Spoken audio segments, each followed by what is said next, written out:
السلام علیکم ورحمۃ اللہ وبرکاتہ۔ آج ہم سورہ البقرہ کی اگلی دو آیتیں پڑھیں گے، آیت نمبر 170 اور آیت نمبر 171۔ آیت نمبر 170 ہے، بسم اللہ الرحمن الرحیم، وَإِذَا اور جب قیل کہا جاتا ہے، لَهُمُ اتَّبِعُوا ان کے لیے تم پیروی کرو، ما انزل اللہ اس کی جو اتارا ہے اللہ نے، قالوا وہ کہتے ہیں، بل نتبع بلکہ ہم پیروی کریں گے، ما الفینا اس کی جو پایا ہے ہم نے، علیہ آباءنا جس پر اپنے باپ دادا کو، اولو کانا کیا اگرچہ ہوں، آباؤہم باپ دادا ان کے، لا یعقلون نا عقل رکھتے ہوں، شیئا ولا یہتدون تھوڑی سی بھی اور نہ ہی وہ ہدایت پاتے ہوں۔ اس آیت کا بامحاورہ ترجمہ ہے، اور جب ان سے کہا جاتا ہے کہ تم اس کی پیروی کرو جو اللہ نے نازل کیا ہے، تو کہتے ہیں بلکہ ہم اس کی پیروی کریں گے جس پر اپنے باپ دادا کو پایا، خواہ ان کے باپ دادا نہ کچھ سمجھتے ہوں اور نہ ہدایت پر ہوں۔ اگلی آیت ہے آیت نمبر 171، بسم اللہ الرحمن الرحیم، وَمَثَلُ الَّذِينَ اور مثال ان لوگوں کی، کفروا جنہوں نے کفر کیا، کَمَثَلِ الَّذِی جیسی مثال ہے اس شخص کی جو يَنْعِقُ وہ جانوروں کو پکارتا ہے، بِمَا لَا يَسْمَعُ اس کو جو نہیں وہ سنتا، إِلَّا سوائے، دعاء و نداء سوائے پکار کے اور آواز کے، صم بہرے ہیں، بکمن گونگے ہیں، عمیٌ اندھے ہیں، فہم لا یعقلون پس وہ سب نہیں وہ سمجھتے۔ اس آیت کا بامحاورہ ترجمہ ہے، اور کافروں کی مثال اس شخص کی طرح ہے جو ایسے شخص کو پکارے جو بلانے اور آواز دینے کے سوا اور کچھ نہ سنتا ہو۔ یہ بہرے ہیں، گونگے ہیں، اندھے ہیں، تو یہ کچھ نہیں سمجھتے۔ اب دیکھیے کہ ان آیات کا پچھلی آیتوں کے ساتھ چند طرح کا تعلق ہے۔ پہلا تعلق یہ ہے کہ پچھلی آیتوں میں ہم نے پڑھا کہ شیطان کے گمراہ کرنے کے طریقے بتائے گئے تھے۔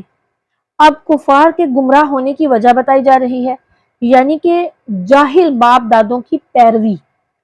پھر یہ کہ گزشتہ آیت میں شیطان کی پیروی سے روکا گیا تھا کہ اس کے نقش قدم پر نہ چلو۔ اب بتایا جا رہا ہے کہ کافر باپ دادوں کا اتباع شیطان کے اتباع سے کم خطرناک نہیں ہے۔ پھر پچھلی آیت میں مشرکین کی غلطی کا بیان تھا، اب اس پر قوی دلیل قائم کی جا رہی ہے۔ پچھلی آیت میں کفار کی غلطی کا ذکر تھا کہ وہ اللہ عز و جل کا راستہ چھوڑ بیٹھے ہیں، اب اس سے بڑی بے دینی کا ذکر ہے کہ وہ باپ دادوں کے غلط راستے پر اڑ گئے ہیں، یعنی قابل قبول چیز کو انہوں نے چھوڑا اور بچنے کی چیز کو اختیار کیا۔ اب یہ جو آیتیں ہیں، آیت نمبر 170 اور 171، ان آیات کا جو شان نزول ہے وہ یہ ہے کہ حضرت عبداللہ ابن عباس رضی اللہ تعالیٰ عنہ فرماتے ہیں کہ ایک بار حضور نبی کریم صلی اللہ علیہ وآلہ وسلم نے یہودیوں کو اسلام کی دعوت دی اور انہیں عذاب الہی سے ڈرایا، تو رافع ابن خارجہ اور مالک ابن عوف وغیرہ یہودی جو تھے انہوں نے کہا کہ ہم تو اپنے باپ دادا کے دین پر قائم رہیں گے کیونکہ وہ ہم سے بڑھ کر عقل مند اور واقف کار تھے۔ تب پھر یہ والی جو آیت کریمہ ہے یہ نازل ہوئی۔ اب دیکھیے کہ آیت نمبر 170 کا جو پہلا حصہ ہے، وَإِذَا قِيلَ لَهُمْ، اب اس میں یہودیوں کی طرف اشارہ ہے کہ جن کے بارے میں یہ آیت نازل ہوئی، اور جب انہیں کہا جاتا ہے، یہاں ان کا اگرچہ ذکر نہیں ہوا مگر موقع اور محل سے معلوم ہو جانا کافی ہے، یعنی جب ان مشرکین سے یا شیطان کی پیروی کرنے والوں سے یا یہودیوں سے کہا جاتا ہے، کیا کہا جاتا ہے؟ اتبعوا ما انزل اللہ، یہاں پر اتباع لفظ آیا، اتباع کے لفظی معنی پیچھے چلنا، مگر یہاں اطاعت کرنا مراد ہے۔ یہاں صاف قرآن کا نام نہ لیا تاکہ معلوم ہو کہ حضور نبی کریم صلی اللہ علیہ وآلہ وسلم کے سارے فرمان اور اعمال سب کی اطاعت کرنا ضروری ہے کیونکہ یہ سب اللہ کی طرف سے ہیں، یعنی ان چیزوں ہی کی پیروی کرو جو رب کریم نے اتاری۔ اب یہاں پر یہ بات بھی آپ کے خیال میں رہے کہ اگرچہ توریت اور انجیل سبھی اللہ کی اتاری ہوئی کتابیں ہیں، مگر یہاں وہ وہی مراد ہے جو حضور علیہ السلام پر اتاری گئی، یعنی قرآن مجید یا حضور نبی کریم صلی اللہ علیہ وآلہ وسلم کے فرمان علی شان، کیونکہ پہلی کتابیں جو ہیں وہ تو منسوخ ہو چکی تھی، اور جو ایمان ہے وہ سارے کے سارے ما انزل اللہ اس پر ہیں، یعنی کہ جو بھی اللہ تعالیٰ نے اتارا اس سب پر ایمان لانا ضروری ہے، مگر جو عمل خاص ہے وہ اسلامی احکامات پر ہی ہوگا، یعنی حضور نبی کریم صلی اللہ علیہ وآلہ وسلم کا جو دین ہے اب اسی پر ہی عمل ہوگا، اور وہی مسلمان ہوگا جو کہ حضور نبی کریم صلی اللہ علیہ وآلہ وسلم کے لائے ہوئے دین پر عمل کرے گا، اس کو قبول کرے گا۔ پھر آگے فرمایا کہ قالوا بل نتبع ما الفینا علیہ آباءنا۔ اب یہاں پر دیکھیں کہ انہوں نے کہا کہ ہم آپ کی پیروی نہیں کریں گے بلکہ ان رسم و رواج پر چلیں گے کہ جن پر ہمارے باپ دادا جو تھے وہ چلتے تھے۔ تو اللہ تعالیٰ نے ان کی تردید میں فرمایا کہ اولو کان آباؤہم، اب یہ دیکھیے اللہ تعالیٰ نے فرمایا کہ کیا یہ بے وقوف کہ انہیں جو گزر چکے ہیں ان کے جو باپ دادا انہی کی رسمیں اختیار کریں گے اگرچہ وہ ایسے ہی جاہل ہوں کہ انہیں کچھ بھی نہیں پتا، یعنی کہ لا یاقلون شیئا۔ اب یہاں پر شیء سے دینی اعمال مراد ہیں کیونکہ یہ لوگ دنیاوی کاموں میں بہت چلاک تھے، یعنی وہ دین کی کوئی بات بھی نہیں سمجھتے تھے، اور ساتھ ہی فرما دیا ولا یہتدون کہ ایسے ضدی بھی ہوں کہ کسی کے بتانے سے بھی راہ ہدایت جو ہے وہ اختیار نہیں کریں گے، یعنی وہ بے وقوف بھی تھے اور ضدی بھی تھے۔ اب دیکھیں کہ جب کافروں سے کہا جاتا کہ توحید اور قرآن پاک پر ایمان لاؤ اور پاک چیزوں کو حلال جانو جنہیں اللہ تعالیٰ نے حلال کیا، تو جو مشرکین تھے وہ اس کا ایک ہی جواب دیتے تھے کہ ہم تو اسی راہ و رسم اور طور طریقے پر چلیں گے جس پر ہمارے باپ دادا چلتے آئے ہیں۔ انہیں فرمایا گیا کہ جب باپ دادا دین کے امور کو نہ سمجھتے ہوں اور راہ راست پر نہ ہوں تو پھر ان کی پیروی کرنا یہ بے وقوفی، حماقت اور گمراہی ہے۔ باپ دادا 40 سال کی عمر کو پہنچ کر خودکشی کر لیتے ہوں تو کیا اولاد کو بھی چاہیے کہ وہ 40 سال کی عمر میں جا کر خودکشی کرے؟ وہ روزانہ کیچڑ میں چھلانگ لگاتے ہوں تو کیا اولاد بھی یہی کرے گی؟ تو سیدھی بات ہے کہ صحیح بات میں پیروی کی جائے گی اور غلط کاموں میں، غلط باتوں میں بالکل بھی پیروی نہیں کی جائے گی۔ اب یہاں پر یہ بات سمجھ لیجئے کہ شریعت کے مقابلے میں باپ دادا کی پیروی کرنا کیسا ہے۔ شریعت کے مقابلے میں گمراہ باپ دادا کی پیروی کرنا حرام ہے، یوں ہی گناہ کے کاموں میں باپ دادا کی پیروی ناجائز ہے کہ بحکم حدیث اللہ تعالیٰ کی نافرمانی کے کام میں کسی کی اطاعت نہیں کی جا سکتی۔ اب دیکھیں ہمارے ہاں شادی بیاہ پر یا فوتگی وغیرہ پر، مرگ پر اور دیگر کئی مواقع پر شریعت پر چلنے کا کہا جائے تو لوگ آگے سے یہی باپ دادا، خاندان، برادری کے رسم و رواج وغیرہ کا عذر جو ہے وہ پیش کرتے ہیں۔ یہ بھی سراسر غلط اور باطل ہے۔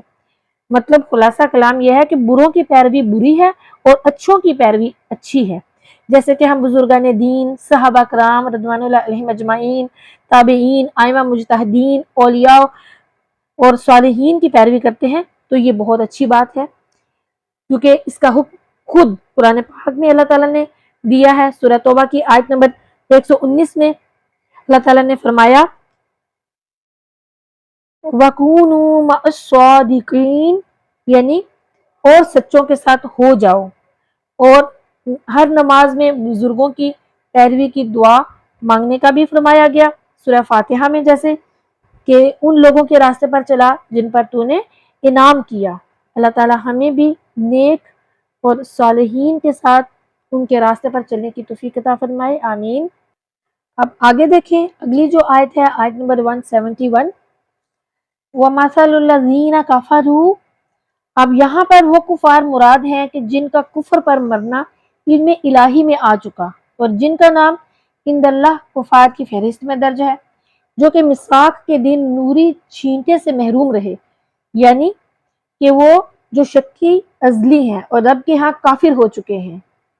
یا پھر کافرو سے نبی کے حاسدین کفار مراد ہیں، یعنی کہ جو حضور نبی کریم صلی اللہ علیہ وآلہ وسلم کے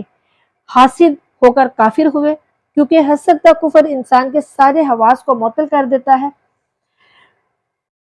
آگے ہے کمثل الذی ینعق۔ اب ینعق جو ہے یہ ناخن سے بنا ہے، جس کے معنی ہے چرواہے کی آواز، جس سے کہ وہ جانوروں کو پکارے، یعنی کہ اس سے مراد یہ ہے کہ نبی کریم صلی اللہ علیہ وآلہ وسلم کافروں کو مسلسل دین حق کی دعوت دیتے رہتے۔ کافر جو تھے وہ سنتے تو تھے لیکن اس سے کچھ نفع حاصل نہیں کرتے تھے، یعنی کہ ایمان نہیں لاتے تھے۔ تو ان کے اس سننے کی جو مثال ہے وہ بیان کی گئی کہ جس طرح جانوروں کا ایک ریوڑ ہو اور ان کا مالک انہیں آواز دے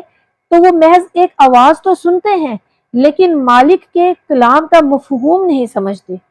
یوں ہی کافروں کا حال ہے کہ حضور نبی کریم صلی اللہ علیہ وآلہ وسلم انہیں حق کی طرف بلاتے ہیں، یہ ان کا کلام سنتے ہیں لیکن جواب میں وہ کیا کرتے ہیں؟ جانوروں جیسا طرز عمل، جانوروں کی طرح کرتے ہیں کہ انہیں کچھ بھی سمجھ نہیں آتی۔ تو ایسے آنکھ، کان، زبان کا کیا فائدہ جس سے کوئی نفع نہ اٹھایا جا سکے؟ یعنی کہ اس اعتبار سے اللہ عز و جل فرما رہا ہے ان لوگوں کے بارے میں کہ یہ گونگے، اندھے، بہرے ہیں۔ اب دیکھیں کہ اس آیت میں کچھ ہمارے لیے بھی درس ہے کہ دعوت و تبلیغ، واعظ و نصیحت، قرآن و حدیث، اصلاح و تفہیم کے باوجود جو طرز عمل ہمارے ہیں وہ بھی دیکھیے، اپنے گریبانوں میں جھانکیے، اور وہ سارے کے سارے جو ہمارے طرز عمل ہیں ان تمام واعظ و نصیحت کے باوجود یہ بھی ہمیں سوچنے کا تقاضا کرتے ہیں۔ اگر ہم دیکھیں تو اس اعتبار سے ہمارے آنکھ، کان جو ہے وہ کھلے ہوئے ہیں کہ نہیں ہیں؟ آج کل ہم کتنی باتیں سنتے ہیں، ہر بندہ سوشل میڈیا پر ایک عالم بنا ہوا ہے لیکن عمل میں زیرو ہے۔ اس کا مطلب کہ ہم سب کچھ دیکھتے ہیں، سنتے ہیں، ہمارے کان سنتے ہیں، ہماری آنکھیں دیکھتی ہیں، لیکن اس کے باوجود ہم بھی وہی بنے ہوئے ہیں، یعنی کہ بہرے، گونگے، اندھے بنے ہوئے ہیں، اور کچھ بھی نہیں ہمیں سن رہا، دکھائی دے رہا کہ ہم نے کیا کرنا ہے۔ عمل بالکل زیرو ہو گیا ہے، علم زیادہ ہو گیا لیکن عمل بالکل زیرو ہو گیا۔ عمل کی ضرورت ہے، اپنی زندگی میں بہت زیادہ عمل کی ضرورت ہے۔ خلاصہ تفسیر ان آیات کا یہ ہے کہ کفار کا فطری نور اس قدر بجھ چکا کہ جب ان پر توحید کے دلائل پیش کیے جاتے ہیں اور انہیں اتباع حق کی دعوت دی جاتی ہے تو یہ بجائے غور کرنے کے جہالت کا جواب دیتے ہیں کہ ہم تو اپنے باپ داداؤں کے طریقوں پر رہیں گے کیونکہ وہ ہم سے زیادہ عقلمند تھے۔ تو اللہ تعالیٰ فرما رہا ہے کیا یہ احمق اپنے باپ دادوں کو ہی پکڑے رہیں گے اگرچہ وہ کیسے ہی گمراہ ہوں، کیسے ہی بے وقوف ہوں؟ اور اللہ عز و جل فرما رہا ہے کہ اے میرے پیارے محبوب، اے میرے پیارے نبی صلی اللہ علیہ وآلہ وسلم، آپ صلی اللہ علیہ وآلہ وسلم ان کی ضد سے غمگین نہ ہو۔ ان کو ہدایت کی طرف بلانے کی مثال ایسی ہی ہے کہ جیسے کہ چرواہا بھیڑ بکریوں کو آواز دے کہ وہ اس کی آواز سنتی تو ہیں اگر کچھ سمجھتی نہیں۔ یہی حال ان کا ہے کہ یہ لوگ آپ صلی اللہ علیہ وآلہ وسلم کی مبارک آواز تو سن لیتے ہیں لیکن اس کا جو مقصود ہے وہ اپنے دل میں نہیں اتارتی، یعنی کہ نبی کریم صلی اللہ علیہ وآلہ وسلم کی تمام باتیں تو سنتے ہیں لیکن ان باتوں کا مقصد کیا ہے، یعنی ایمان لانا، تو وہ ایمان نہیں لاتے، ان باتوں کو اپنے دل میں نہیں اتارتے کیونکہ رب کی طرف سے جو انہیں فیض لینے کی باطنی قوتیں عطا ہوئی تھی انہوں نے انہیں بیکار کر دیا۔ اب یہ بہرے، گونگے اور اندھے ہیں، اس لیے ہدایت پر نہیں آتے۔ اب دیکھیں کہ ان آیات سے ہمیں چند طرح کے اسباق بھی ملے، وہ کیا ہیں؟ سب سے پہلا تو یہ کہ شریعت کے مقابل باپ دادا کی رسم و رواج پکڑنا یہ کفار کا طریقہ ہے، تو مسلمانوں کو بھی اس آیت سے عبرت پکڑنی چاہیے۔ جو مسلمان کہتے ہیں کہ یہ ہمارے باپ کرتے تھے، ہمارے دادا کرتے تھے، ان کو بھی اس آیت سے عبرت پکڑنی چاہیے۔ یعنی کہ وہی بات آ جاتی ہے کہ بہت سے ایسے رسم و رواج ہم میں شامل ہو چکے ہیں کہ جن کا ہمارے دین کے ساتھ کوئی بھی تعلق نہیں ہے، بہت زیادہ۔ شادی پہ دیکھیں کتنی فضول قسم کی رسمیں ہیں جو کہ کی جاتی ہیں جن کا ہمارے دین کے ساتھ کوئی تعلق نہیں، لیکن بس ہم کیے چلے جا رہے ہیں، ہم نے اس کو اپنا کلچر بنا لیا ہے کہ جی ہمارے بڑے کر رہے تھے تو ہم بھی کر رہے ہیں، حالانکہ یہ ساری کی ساری فضول رسمیں ہیں، ہمارے دین کے ساتھ ان کا کوئی بھی تعلق نہیں ہے۔ اب یہاں پہ ہمیں عبرت حاصل کرنی چاہیے اس بات سے کہ جب ہم کہیں کہ ہمارے باپ دادا بھی یہی کرتے تھے تو یہ تو کفار کا طریقہ ہے۔ اللہ تعالیٰ ہمیں ہدایت عطا فرمائے، آمین۔ اور دوسرا یہ کہ اس آیت میں ان جاہل مفسرین کو عبرت ہے جو قرآن مجید کے محض الفاظ یا ظاہری معنی تک پہنچتے ہیں، اس کے مضامین اور اسرار تک نہیں پہنچ سکتے اور پھر بھی تفسیر لکھنے کی ہمت کرتے ہیں۔ پھر یہ کہ جو چیز دینی کام میں نہ آئے وہ بیکار ہے، اگرچہ اس سے دنیاوی سدھا کام نکلتے ہوں۔ دیکھیں کہ کفار اپنے آنکھ، ناک، کان سے دنیا کے سارے کام لیتے تھے، مگر جب انہیں دین پر صرف نہ کیا تو انہیں بہرا گونگا کہہ دیا گیا۔ تو ہمیں بھی چاہیے کہ اللہ تعالیٰ نے ہمیں ہاتھ دیے، اللہ تعالیٰ نے ہمیں زبان دی، عقل دی، ہمیں چاہیے کہ ہم ان تمام چیزوں کو بروئے کار لائیں اور دین کے لیے کوئی کام کر جائیں، وہی تو ہمارے کام آئے گا۔ اور اگر ہم نے دین کے لیے کوئی کام نہیں کیا تو ہمارے یہ کان، ہماری زبان، ہماری آنکھیں، ہمارے ہاتھ، ہماری یہ جو عقل ہے یہ کس کام کی؟ تو کوئی نہ کوئی کام کرنا ہے تو دین کا کریں، دنیا کا کام بھی کریں لیکن اس کے ساتھ ساتھ دین کی تبلیغ بھی کریں، دین سیکھیں، دوسروں تک پہنچائیں، یہی ہمارا کل کو کام آئے گا۔ پھر دیکھیں کہ بے معنی الفاظ بیکار ہیں، الفاظ کی عظمت جو ہے وہ مضامین سے ہے۔ اسی طرح واعظ سن کر اثر نہ لینا بیکار ہے، جتنی مرضی آپ تقریریں سنتے رہیں، جتنے مرضی بیانات سنتے رہیں، لیکن جب آپ نے اس پر عمل ہی نہیں کیا تو وہ تو فضول ہے، بیکار ہے، آپ نے تو اپنا پھر وقت ہی برباد کیا نا۔ اب کسی بھی سن لیں، کسی بھی معلم کو سن لیں، کسی بھی عالم کو سن لیں، 1 گھنٹہ، 2 گھنٹے، 3 گھنٹے آپ ان کا بیان سن رہے ہیں، آپ کو سمجھ آ رہی ہے وہ کیا کہہ رہے ہیں، لیکن جب آپ نے اس کا اثر ہی نہیں لیا، آپ نے اس کو بند کیا بیان کو، اس کے بعد آپ دوبارہ سے وہی کام دوبارہ سے کرنے لگ گئے تو کیا فائدہ ہوا؟ جب آپ نے اس پہ عمل نہیں کیا اور آپ نے وہ الفاظ، وہ تعلیمات جو انہوں نے بیان کی اور آپ نے اس پر عمل ہی نہیں کیا تو کیا فائدہ؟ وہ آپ نے وہ اتنے گھنٹے کس کو دیے؟ پھر کوئی فائدہ نہیں۔ اس وقت فائدہ ہوگا چاہے آپ 5 منٹ یا 10 منٹ کی کسی کی بات سنیں اور وہ سننے کے بعد آپ اس پر عمل بھی کریں تو پھر یہ فائدہ مند ہوگا۔ کیونکہ اس آیت کے اکارڈنگ اگر آپ دیکھیں کہ وہ شخص اس جانور کی طرح ہے جو محض آواز سنے لیکن اس کو سمجھ ہی نہ آئے اور وہ عمل ہی نہ کرے تو کیا فائدہ؟ پھر یہ کہ حسد کا جو کفر ہے دل میں نبی کریم صلی اللہ علیہ وآلہ وسلم کی عداوت یا دشمنی کو پیدا کر دے، دل پر مہر لگ جانے کا باعث ہے، جس کے بعد قرآن کریم کے الفاظ تو کان تک پہنچتے ہیں مگر اس کے مضامین دل میں نہیں اترتے۔ وہی دل قرآنی مضامین کے لائق ہوتا ہے جس کا وضو محبت رسول کریم صلی اللہ علیہ وآلہ وسلم کے پانی سے ہو جائے، باقی بیکار ہے۔ اور جاہل باپ دادوں کی پیروی کرنا کفر کا سبب ہے، مگر جو باپ دادا اللہ والے تھے اور اللہ کی تعلیمات کا حکم دیتے اور اللہ سے جوڑنے کا حکم دیتے اور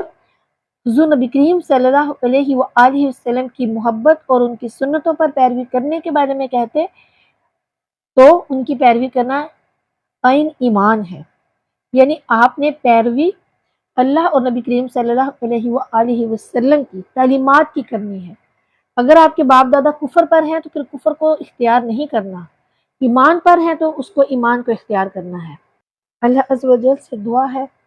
کہ وہ ہمیں ایمان والوں کے ساتھ رکھے، نبی کریم صلی اللہ علیہ وآلہ وسلم کی محبت عطا فرمائے، آمین ثم آمین۔ اب دیکھیں کہ ان آیات کی تفسیر میں صوفیہ کرام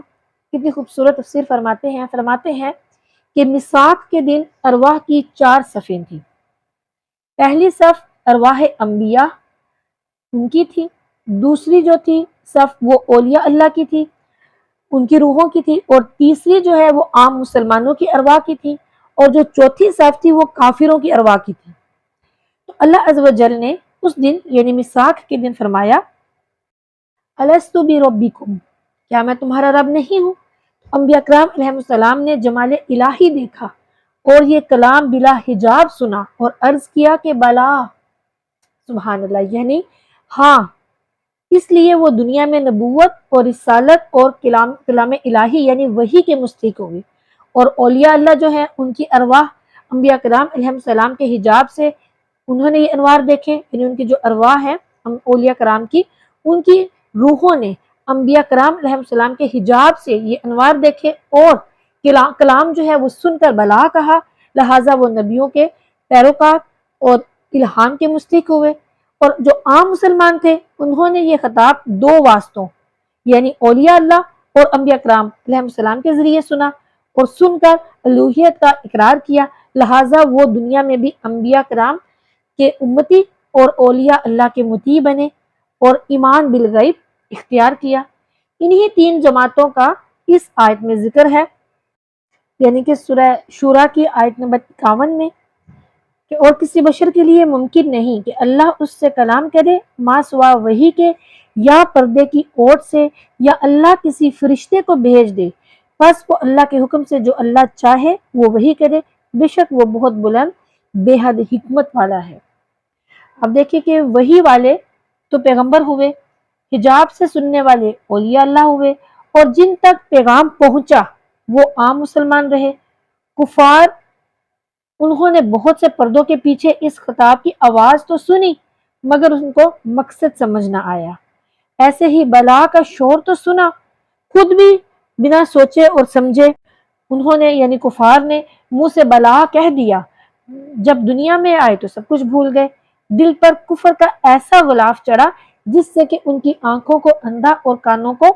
کلام انبیاء سننے سے بہرا، اور زبان کو اس بلا سے یعنی جو بلا کہا تھا اس سے گونگا کر دیا۔ اسی کا یہاں ذکر ہے، ان کی ہوائے نفس نے حباب کی طرح ان کا کھانا خراب کر دیا۔ اور اب یہ سمجھیے کہ چاہیے کہ میثاق کے دن کی طرح اب بھی انبیاء کرام اور اولیاء کرام کی تربیت میں ہم رہیں، ہمیں یہی چاہیے نا، جیسے میثاق کے دن ہم نے انبیاء کرام اور اولیاء اللہ کی تربیت میں بلا کہا تھا، تو اب دنیا میں بھی اب بھی ہمیں چاہیے کہ ہم انہی کی تربیت میں رہیں۔ اگرچہ حجاب غفلت یعنی جو غفلت کا حجاب ہے وہ اللہ کے فضل و کرم سے ہی اٹھتا ہے، مگر اس مرض کے علاج کے لیے کسی کامل طبیب کو نبض دکھانا ضروری ہے، اس کے پاس جانا ضروری ہے، اور وہ کون ہے؟ وہ مرشد حق،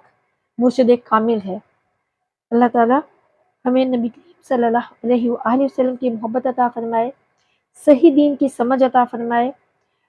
اور علم دین سیکھ کر اس پر عمل کرنے